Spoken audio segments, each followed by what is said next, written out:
What happens when a team that should be competing suddenly finds itself scrambling just to field a functional roster? That's the nightmare scenario unfolding in Montreal right now, and it's forcing Kent Hughes into a position he never wanted to be in. The Canadiens are staring down an injury crisis so severe that it's threatening to derail what should be a promising season. Kirby Dach, Patrick Lane, Alex Newhook, all sidelined. Caden Gull on the shelf. This isn't just bad luck. This is the kind of adversity that either builds championship character or exposes fundamental weaknesses in an organization's depth and resilience. And Hughes? He's working the phones like a man possessed because he knows that patience is a luxury Montreal can no longer afford. Let's establish the brutal reality first. The Montreal Canadiens are legitimately positioned to be competitive this season. They're sitting at 10-6-3, occupying third place in the Atlantic Division. The foundation is there. The young players are developing. The trajectory has been pointing upward. But then the injury gods decided to test their resolve in the most unforgiving way possible. Kirby Dach, the player everyone expected to be a cornerstone piece of this team's future, is now sidelined for 4 to 6 weeks with a fractured foot. This isn't a minor setback. This is a significant blow to a forward group that was already stretched thin. Dach was supposed to be an impact player, someone who could elevate the entire lineup through his skill and hockey intelligence. Instead, he's watching from the sidelines while his teammates scramble to fill the void he's left behind. Head coach Martin St. Louis tried to project optimism in the aftermath. "I told him that 2026 will be his year," St. Louis said, attempting to keep Dach's spirits up while acknowledging the frustrating reality. "It's easier said than done, but you have to maintain optimism. He'll be out for a while, but it shouldn't be too long." But here's the thing about injuries in professional hockey. They don't care about your timeline. They don't care about your rebuild trajectory. They don't care about your playoff aspirations. They simply happen, and suddenly a team that was positioned to compete finds itself fighting for survival. Dach had accumulated 5 goals and 2 assists, 7 points in 15 games before the injury. Not spectacular numbers, but solid production from a young player still finding his way in the NHL. Now those contributions are gone, and Montreal has to figure out how to replace them. Enter Alexandre Texier. The St. Louis Blues winger has become a cautionary tale of organizational direction and player fit. Elliotte Friedman, the respected insider from Sportsnet, recently highlighted the intriguing possibility that Texier might follow David Kampf's path, rescinding his contract to remain in the NHL at a significantly reduced salary. Less than a week after David Kampf rescinded his contract to stay in the NHL at a lower salary, there are rumors that Alexandre Texier is considering doing the same, Friedman wrote. He's played just 1 game for St. Louis since October 28th and is earning $2.1 million. Think about that for a moment. Texier is essentially frozen out in St. Louis. 1 game in over 3 weeks. That's not a player who's dealing with a minor role or limited ice time. That's a player who's been essentially exiled from the lineup. And for a 26-year-old with legitimate NHL talent, that's an untenable situation. Texier is in the final year of a 2-year, $4.2 million contract. On paper, that's not an outrageous number. But in St. Louis's eyes, it's apparently too much for a player they've decided doesn't fit their plans. The question becomes, would Texier be willing to rescind that contract to get a fresh start elsewhere? And more importantly for Montreal, would the Canadiens be interested in acquiring him? Would Texier make sense for Montreal? Friedman posed the question that's undoubtedly being discussed in Hughes' office right now. The Canadiens are looking to bolster their roster to cover for injuries. The standings are tight, so there aren't many viable options available. Here's where the urgency becomes crystal clear. Marco D'Amico from RG Media reported on November 19th that the Montreal Canadiens are making intensive phone calls, actively searching for trades. This isn't casual exploration. This is a general manager in full crisis mode, working every angle, exploring every possibility. Many teams have been hit by a wave of injuries like the Montreal Canadiens, the Toronto Maple Leafs, the Minnesota Wild, and others, D'Amico wrote. All these teams are mobilizing intensely to bolster their rosters, but there's a problem. This is a true seller's market. And here's the kicker.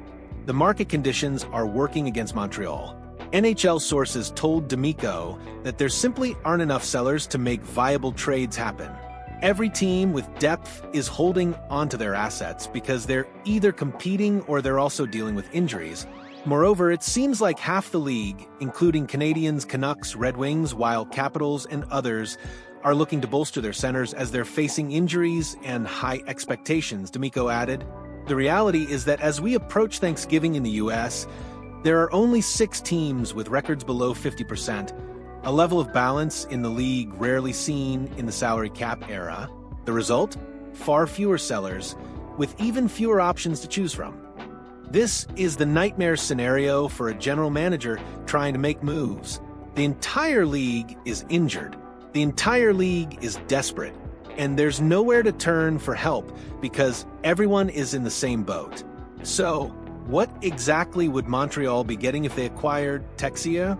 Let's be honest about his production. He was selected in the second round of the 2017 draft, legitimate prospect pedigree. His career-best season produced 12 goals and 18 assists for 30 points, achieved 2 seasons ago. This season, he's appeared in 8 games and recorded 1 assist. Those numbers tell a story. This isn't a player in his prime, performing at an elite level. This is a player whose development has stalled, whose role has diminished, and whose organization has essentially given up on him. But here's the critical question. Is that because Texier has lost his ability, or is it because St. Louis has moved in a different direction and Texier doesn't fit their system? That distinction matters enormously. If Texier is genuinely washed up, acquiring him solves nothing.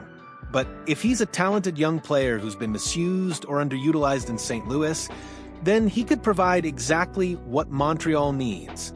Depth scoring from a player with NHL experience who understand the game. The contract situation makes it intriguing. At $2.1 million, Texier isn't a cap killer. He's not a massive financial commitment. For a team like Montreal with cap flexibility, absorbing that hit for a depth forward isn't unreasonable.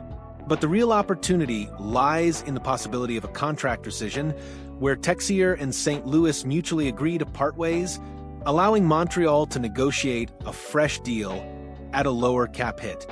Here's what makes this situation so frustrating for Hughes and every other general manager dealing with injuries right now. The market is broken. There are no sellers because everyone is injured. There are no viable trades because teams are holding onto their depth pieces for dear life.